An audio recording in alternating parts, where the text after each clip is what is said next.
Hello everyone, welcome back to my channel EduRay. So today we are going to start with the chapter 3 of ICSE class 9th and 10th Hindi. So the 9th and 10th ICSE have a same common book in Hindi, which is ICSE Sahitya Sagar. You have one more book which is called Ekanki Sanchay. So today we are going to begin with the chapter 3, which is Mahayagya Ka Puraskar. So let's begin with the chapter. तो सबसे पहले हम शुरुआत करेंगे लेखक के परिचय से। तो यह जो कहानी महायज्ञ का पुरस्कार के लेखक है यशपाल। तो अब उनका परिचय देखते हैं। तो लेखक का जन्म फिरोजपुर छावनी पंजाब में 3 दिसंबर को 1903 में हुआ था। कार्य विप्लव नामक पत्रिका के साथ साहित्य सृजन में जुट गए। कृतियाँ पिंजरे की उड़ान, प्रथम कहानी संग्रह, ज्ञानदान, अभिशप्त, तर्क का तूफान, भस्मावृत चिंगारी, वो दुनिया, फूलों का कुर्ता, धर्मयुद्ध, उत्तराधिकारी तथा चित्र का शीर्षक। अन्य कहानी संग्रह झूठा सच, दादा कामरेड, देशद्रोही, मनुष्य का रूप, अप्सरा का शाप। उल्लेखनीय उपन्यास थे सिंहावलोकन, न्याय का संघर्ष तथा देखा सोचा समझा, निबंध, संस्मरण और रेखा चित्रों का संग्रह है। सम्मान देव पुरस्कार, सोवियत लैंड नेहरू पुरस्कार, मंगला प्रसाद परितोषक तथा भारत सरकार द्वारा पद्म भूषण। भाषा प्रवाहपूर्ण, सहज तथा व्यवहारिक। अब हम इस कहानी महायज्ञ के पुरस्कार के पात्र देखते हैं। तो इस कहानी में 5 पात्र है। पहले पात्र है जो एकदम मुख्य पात्र है वो है सेठ, फिर है सेठ की पत्नी, फिर दूसरे सेठ है धन्ना सेठ जो कुंदनपुर नामक नगर में रहते हैं, और फिर चौथा पात्र है धन्ना सेठ की पत्नी, और 5वां पात्र है दुर्बल कुत्ता। वह कुत्ता मरणासन था, मतलब मरने के कगार पे था। वो उसे बहुत दिन से खाना नहीं मिला था, तो उसे सेठ जी ने उस पर दया दिखाई और उस कुत्ते को 4 मोटी रोटियां देकर बचाया। तो ये हम जब पूरी कहानी पढ़ेंगे तो आपको इसके बारे में मालूम पड़ेगा। तो जो सेठ जी थे वो पहले बहुत धनी थे, पर अचानक अकस्मात उन्हें गरीबी का मुंह देखना पड़ा। वो बहुत गरीब हो गए और उन्हें ऐसे दिन भी देखने पड़े कि सेठ और सेठानी उनकी पत्नी दोनों भूखों मरने लगे। ओके, तो जब हम पूरा पाठ देखेंगे, चैप्टर समझेंगे, तो आपको समझ में आ जाएगा। और जो सेठ थे बहुत दयालु, विनम्र, धर्मपरायण थे। So let's start with the chapter. तो पहले हम जो चैप्टर है, पार्ट है, वो समझेंगे। उसके बाद मैं आपको कहानी का उद्देश्य, कहानी का सारांश, कहानी की शीर्षक, सार्थकता, वो सब बताऊंगी। तो सबसे पहले इस वीडियो में हम लोग चैप्टर समझेंगे। तो महायज्ञ का पुरस्कार। एक धनी सेठ थे, अत्यंत विनम्र और उदार, धर्मपरायण इतने कि कोई साधु संत उनके द्वार से निराश न लौटता, भरपेट भोजन पाता। तो इस लाइन में 3 वर्ड्स अंडरलाइंड है। अत्यंत का मतलब बहुत ज़्यादा, कोई भी चीज़ को अगर हम बढ़ाकर बोलते हैं बहुत ज़्यादा, तो अत्यंत विनम्र, विनम्र पोलाइट, वो बहुत ज़्यादा पोलाइट। उदार मतलब दयालु। उदार का एक और मतलब होता है बड़ा दिल होना। तो जो सेठ थे वो बहुत पोलाइट, विनम्र थे और उनका बहुत बड़ा दिल था। सबके ऊपर बहुत दया दिखाते थे। सो इसका मतलब है एक धनी सेठ जो मुख्य पात्र है कहानी के, वो अत्यंत विनम्र और उदार थे। अब धर्मपरायण, धर्मपरायण का मतलब होता है धर्म अथवा कर्तव्य का पालन करने वाला। मतलब वो अपने धर्म को नहीं छोड़ते थे, चाहे वो गरीब हो चाहे वो अमीर हो, उन्होंने कभी अपना धर्म नहीं छोड़ा। उन्होंने हमेशा धर्म का रास्ता अपनाया। इसलिए जो धर्म का रास्ता अपनाता है उसे कहा जाता है धर्मपरायण। तो ये जो वर्ड्स हैं ना, आप याद रखो, आप इसे अपने ऐसे में भी यूज़ कर सकते हो। जैसे धर्मपरायण, धर्म पर चलने वाला व्यक्ति। अगर आप कोई कहानी लिखो तो उसमें भी आप ऐसे वर्ड्स यूज़ कर सकते हो। तो धर्मपरायण इतने कि कोई साधु संत उनके द्वार से निराश न लौटता, भरपेट भोजन पाता। भंडार का द्वार सबके लिए खुला था। इसका मतलब है कि जो कोई भी साधु या संत, कोई भी सन्यासी अगर उनके द्वार पे आता तो वो उन्हें भरपेट भोजन खिलाते, किसी को भूखा नहीं जाने देते। ओके, फिर सेठ ने बहुत से यज्ञ किए थे और दान में न जाने कितने धन दीन दुखियों में बांट दिए थे।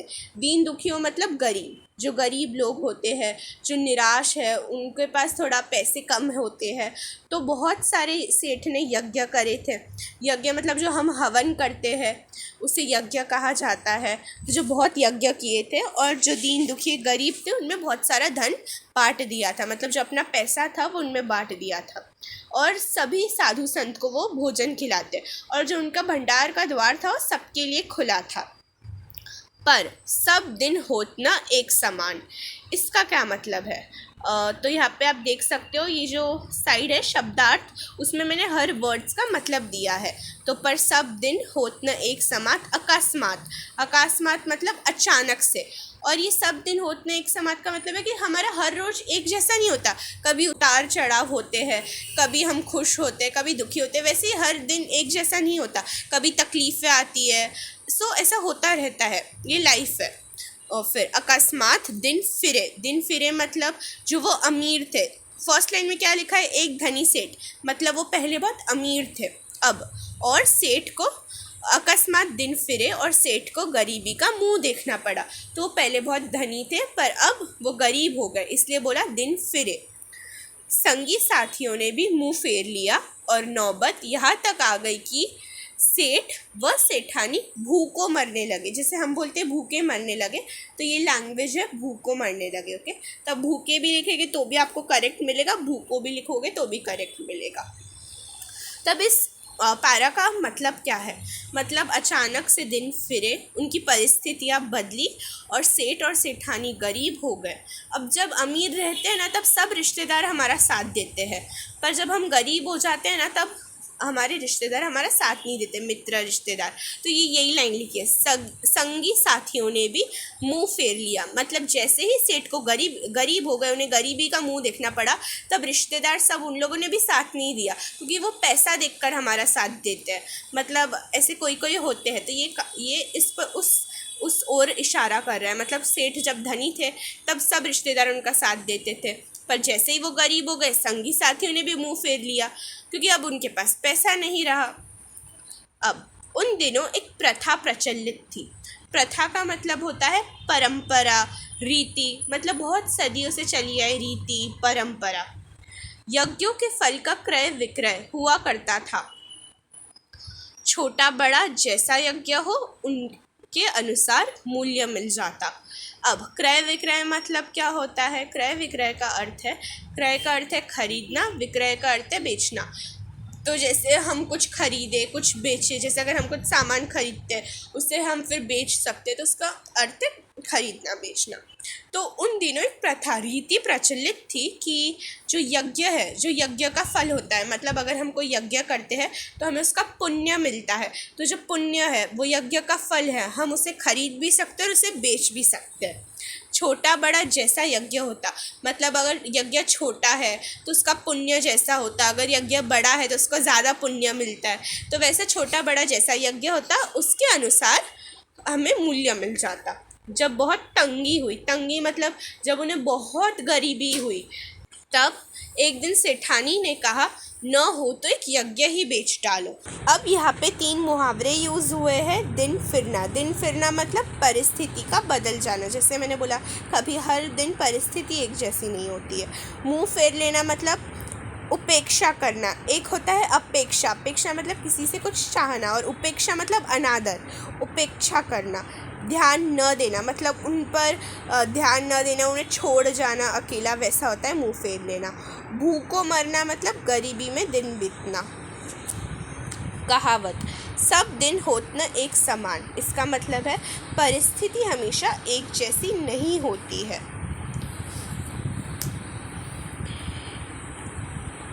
अब सुनकर पहले तो सेठ बहुत दुखी हुए, पर बाद में अपनी तंगी का विचार कर, तंगी गरीबी का विचार कर एक यज्ञ बेचने के लिए तैयार हो गए। सेठ के यहाँ से 10-12 कोस की दूर पर कुंदनपुर नामक एक नगर था।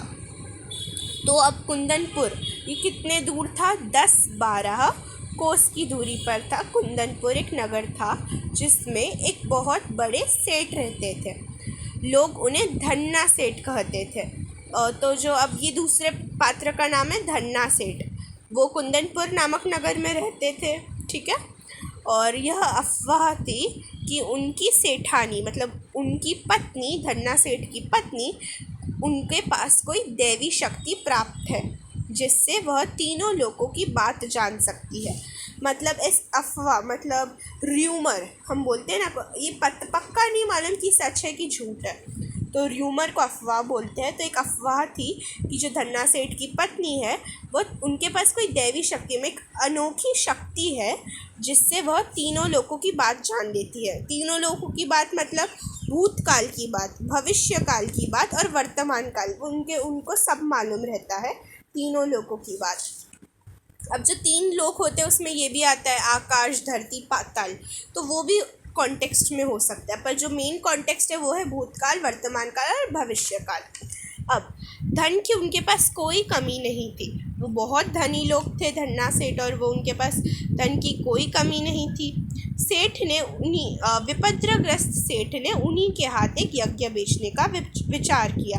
अब विपत्रग्रस्त मतलब मुसीबत में फंसे, विपत्ति में फंसे, मतलब वो बहुत गरीब थे, अभी वो गरीब हो गए थे, वो भूखों मरने लगे थे, उनके पास खाने के लिए कुछ नहीं था, तो विपत्ति में फंसे थे, वो मुसीबत में थे, राइट, तो इसलिए विपत्रग्रस्त। दूर की मंजिल थी सो सेठानी जैसे तैसे पड़ोसी से थोड़ा सा आटा मांग लाई और रास्ते के लिए 4 मोटी मोटी रोटियां बना पोटली में बांधकर सेठ को दे दी। तो पोटली छोटी सी गठरी होती है, इमेज में मैंने आपको दिखाया है। तो अब ये जो एडजेक्टिव है मोटी मोटी रोटियां, ये बहुत याद रखो, ये वर्ड याद कर लो कि जब भी आप हिंदी के आंसर्स लिखोगे बोर्ड के या आपके स्कूल के जो भी पेपर्स आएगी, हमेशा लिखना मोटी मोटी रोटियां, क्योंकि जो सेठ है वो बाद में कुत्ते को ये रोटियां खिलाते हैं। तो उन्होंने कैसी रोटियां खिलाई? मोटी मोटी रोटियां। तो अब जब भी रोटियां वर्ड लिखो उसके साथ ये 4 मोटी मोटी रोटियां ज़रूर लिखना, ओके।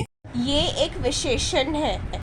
सेठ बड़े तड़के उठे और कुंदनपुर की ओर चल दिए। तड़के मतलब एकदम सुबह सुबह, मतलब अर्ली मॉर्निंग, प्रातः काल, सनराइज के टाइम कुछ उठे वो और चल दिए।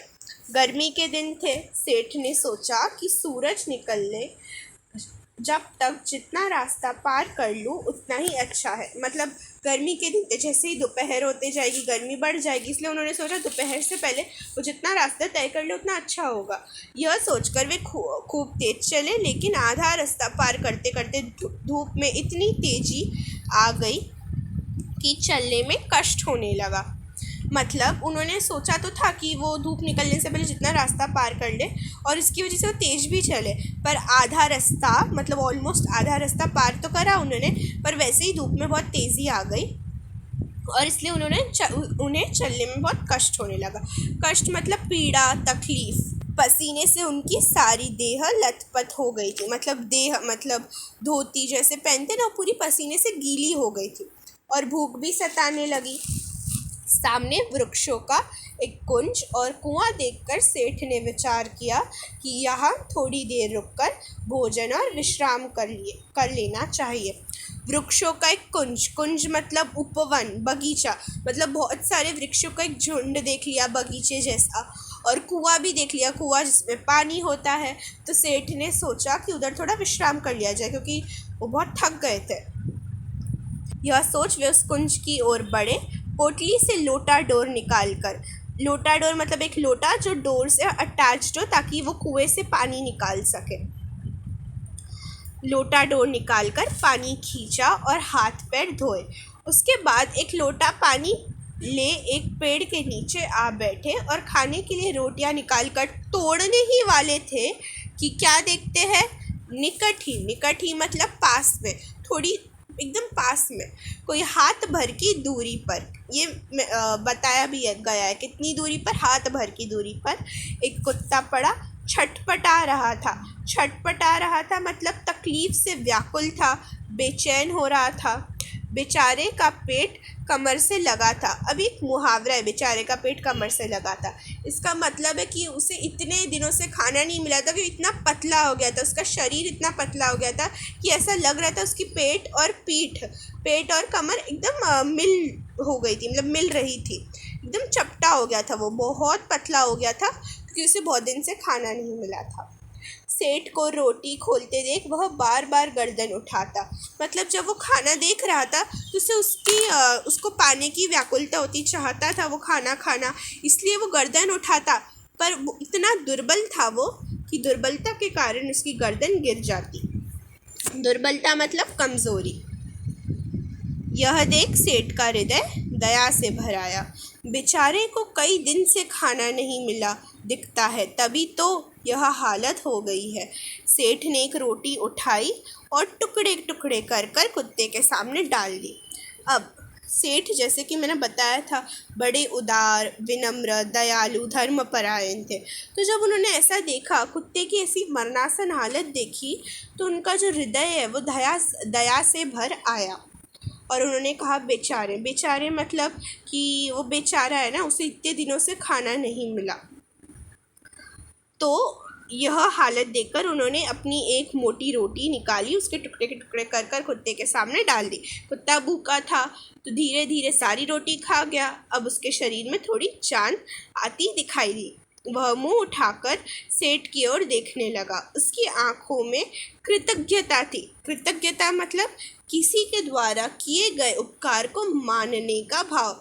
मतलब अगर किसी ने हम पर कोई उपकार किया है, हम पर कुछ हमारा थोड़ी मदद की है, तो अगर हम उसके उपकार को माने तो हम उसके प्रति कृतज्ञ होते हैं। तो उसका अर्थ होता है कृतज्ञता। सेठ ने सोचा कि एक रोटी इसे और खिला दूं तो चलने फिरने योग्य हो जाएगा। सेठ ने सोचा, अभी थोड़ा दुर्बल था तो एक रोटी उसने खा ली थी। अब सेठ ने सोचा दूसरी रोटी और खिला देंगे तो शायद वो चल फिर सके। तो यह था part 1 video of the chapter 3 महायज्ञ का पुरस्कार।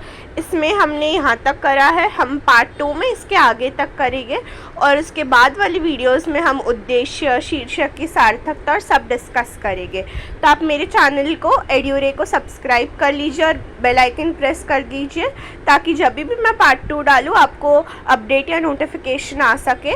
So do subscribe to my channel, like the video and share it with your family and friends. Thank you.